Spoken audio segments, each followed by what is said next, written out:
Grade 8 geography, topic natural vegetation and wild life. तो बच्चों आज हम पढ़ेंगे कुदरती जो वनस्पति है, नेचुरल वेजिटेशन, और जो जंगली जीव जंतु हैं उनके बारे में, जीव जंतुओं के बारे में। तो ये जो है नेचुरल वेजिटेशन और वाइल्ड लाइफ है, ये कहाँ पे एग्जिस्ट करती है? Only in the narrow zone of contact between the lithosphere, hydrosphere and atmosphere. Now what is the lithosphere? Lithosphere मतलब land, this is the land area.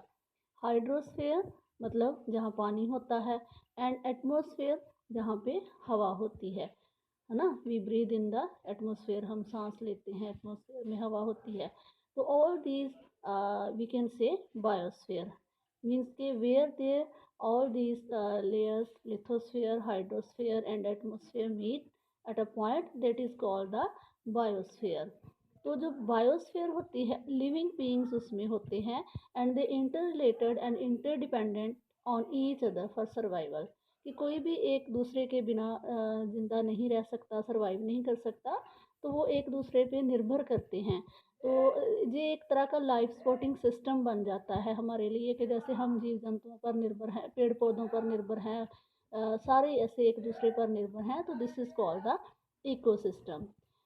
C vegetation and wildlife for valuable sources. ये दोनों जो हैं, कुदरती वनस्पति और जो wild life है, जीव जंतु हैं, ये हमारे लिए बहुत ही महत्वपूर्ण स्रोत हैं। जैसे कि plants provide us with timber, जहाँ से हमें पेड़ पौधों से हमें लकड़ी मिलती है, और वो शेल्टर देते हैं एनिमल्स को, फिर वो ऑक्सीजन प्रोड्यूस करते हैं जिसमें हम सांस लेते हैं, और सोइल को प्रोटेक्ट करते हैं। वाइल्ड लाइफ में क्या आता है? इसमें एनिमल्स, बर्ड्स, इंसेक्ट्स आते हैं, और साथ में इक्वेटिक लाइफ फॉर्म्स भी आते हैं। इक्वेटिक लाइफ फॉर्म क्या है? जो पानी में रहने वाले जीव जंतु हैं।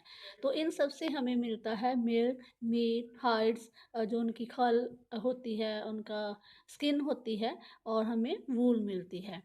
तो इंसेक्ट्स जैसे मक्खियाँ हैं और हनी बी हैं, वो पॉलिनेशन में हेल्प करते हैं, जो फ्लावर से पॉलिनेशन होता है मक्खियों के द्वारा, and have an important role to play as decomposers. तो वो डीकम्पोजर्स का बहुत अच्छे से रोल प्ले करते हैं, मतलब वो गंदगी की सफाई करते हैं इकोसिस्टम में। The birds feed on insects, जो पक्षी होते हैं वो कीड़े मकोड़े खाते हैं, and act as decomposers as well. तो जैसे वल्चर है, वल्चर की क्या एबिलिटी होती है, उसके पास क्या योग्यता होती है? To feed on dead livestock. तो वो जो मरे हुए जीव जंतु हैं उनको भोजन बनाती है अपना, एंड इज अ स्कैवेंजर, मतलब कि जो कूड़ा करकट में से कुछ ना कुछ उठा के वो खाने वाला जीव है। तो इस तरह से इसको हम कंसिडर करते हैं क्लींजर ऑफ द एनवायरनमेंट, जो वातावरण की सफाई करने वाला जानवर हम कह सकते हैं। तो एनिमल्स बिग और स्मॉल, चाहे कोई भी एनिमल बड़े हैं चाहे वो छोटे हैं, they are the integral to maintaining balance in the ecosystem. तो वो इकोसिस्टम में बैलेंस बना के रखते हैं। तो बच्चों, क्या आप जानते हैं कि जो वल्चर्स हैं इंडिया में, वो किडनी फेलियर से मर रही हैं? और ये क्यों हो रहा है? क्योंकि जो स्कवेंजिंग लाइव स्टॉक है, जैसे मान लो कोई बकरी है, गोट है, तो उसको डिक्लोफेंस नाम की दवाई दी गई है, जो कि पेन किलर है।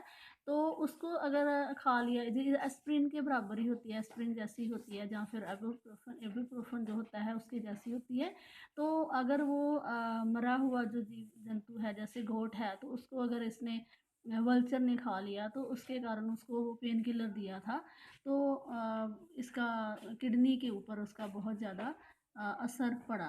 तो efforts are on to ban the drug for livestock use and breed vultures in captivity. तो इसके लिए एफर्ट्स किए जा रहे हैं, कोशिशें की जा रही हैं कि वो जो ऐसी पेन किलर मेडिसिन है जो कि नुकसानदेह है इस जीव के लिए, तो इसको बैन किया जाए, ताकि वर्चर्स जो हैं वो बचे रहें।